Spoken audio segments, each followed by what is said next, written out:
আগস্টের আগে জুলাইতে এমন করে শোক পালন করতে হবে আমরা কেউ ভাবিনি।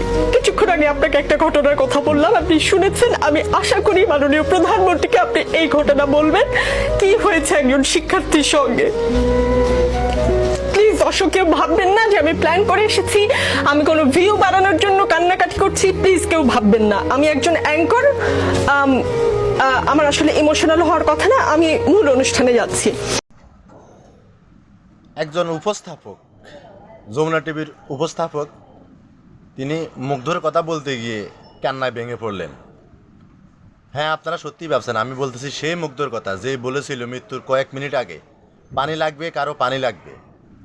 তাহলে তো পানির অপর নাম জীবন, যেটা আমরা সকলেই জানি। তাহলে কেন তার মরণ হলো? কেন তাকে রাস্তায় গুলি করে মারা হলো? প্লিজ সবাই ভিডিওটা শেয়ার করে দিবেন আপনি আপনার জায়গা থেকে।